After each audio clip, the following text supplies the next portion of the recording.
സംസ്ഥാനത്ത് വീണ്ടും പേവിഷബാധയേറ്റ് മരണം. തിരുവനന്തപുരം SAT ആശുപത്രിയിൽ ചികിത്സയിൽ കഴിഞ്ഞിരുന്ന കൊല്ലം വിളക്കുടി സ്വദേശി 7 വയസ്സുകാരി നിയ ഫൈസിയാണ് മരിച്ചത്. ഒരു മാസത്തിനിടെ മൂന്നാമത്തെ കുട്ടിയാണ് പേവിഷബാധയേറ്റ് മരിക്കുന്നത്.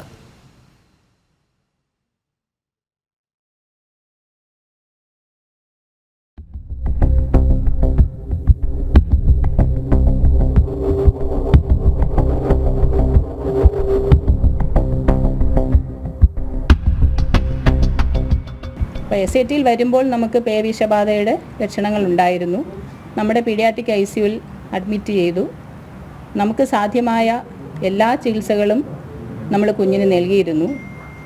എന്നിരുന്നാലും ഈ അസുഖത്തിൻ്റെ ഒരു പ്രത്യേകത നമുക്കെല്ലാവർക്കും അറിയാവുന്നതാണ്.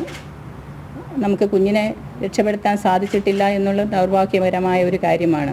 കഴിഞ്ഞ മാസം 8-ാം തീയതി വീട്ടുമുറ്റത്ത് കളിക്കുകയായിരുന്ന 7 വയസ്സുകാരി നിയ ഫൈസയെ തെരുവുനായ കടിച്ചുകീറി. കൈക്ക് ഗുരുതരമായി മുറിവേറ്റ കുട്ടിയെ കൊല്ലം വിളക്കുടി പ്രാഥമികാരോഗ്യ കേന്ദ്രത്തിലെത്തിച്ചു. ആദ്യഘട്ടത്തിൽ 2 ഡോസ് വാക്സിൻ കുട്ടിക്ക് നൽകി. ഏപ്രിൽ 28-ാം തീയതി കുട്ടിക്ക് പനി പിടിക്കുന്നു. തുടർന്ന് കുഞ്ഞിനെ കൊല്ലത്തെ ആശുപത്രിയിൽ പ്രവേശിപ്പിച്ചെങ്കിലും തിരുവനന്തപുരം SAT ആശുപത്രിയിലേക്ക് എത്തിച്ചു. പനി കടുത്തതോടെ കുഞ്ഞിനെ വെന്റിലേറ്ററിലേക്ക് മാറ്റി. ഇന്ന് പുലർച്ചെ 3 മണിക്കാണ് കുഞ്ഞ് മരണപ്പെട്ടത്. കുഞ്ഞിന്റെ എല്ലിൽ പട്ടിയുടെ കടിയേറ്റിരുന്നെന്നും ശരീരത്തിൽ 90% പേവിഷബാധ ബാധിച്ചെന്നുമാണ് ആശുപത്രി അധികൃതർ നൽകുന്ന വിവരം. അപ്പോൾ 8/4 കടി കിട്ടിയത് നമ്മുടെ കുഞ്ഞിൻ്റെ കൈമടക്കിൽ ഉൾഭാഗം, മുട്ടിൻ്റെ ഉൾഭാഗം. അപ്പോൾ അവിടെ അമ്മ പറഞ്ഞത് നല്ല ഡീപ്പ് ഉണ്ടായിരുന്നു. അപ്പോൾ നമുക്ക് അതിൻ്റെ വളരെ ശക്തമായ കടിയാണ് ആ ഭാഗത്ത് നേരിട്ടത്. അപ്പോൾ അത്രയും ശക്തമായ ഊണ്ട് വരുമ്പോൾ ഈ പല്ല് തന്നെ നമുക്ക് ഡയറക്റ്റ് ഇഞ്ചുറി നെർവിൽ വരാൻ സാധ്യതയുണ്ട്.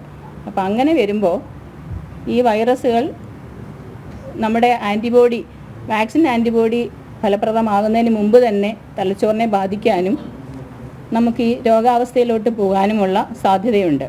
കുഞ്ഞിന്റെ മൃതദേഹം കൊല്ലം ആലഞ്ചേരി ജുമാ മസ്ജിദിൽ കബറടക്കി. കഴിഞ്ഞ ഒരു മാസത്തിനുള്ളിൽ സംസ്ഥാനത്ത് 3 കുട്ടികളാണ് പേവിഷബാധയേറ്റ് മരണപ്പെടുന്നത്.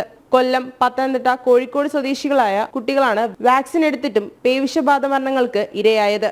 ജനം, തിരുവനന്തപുരം.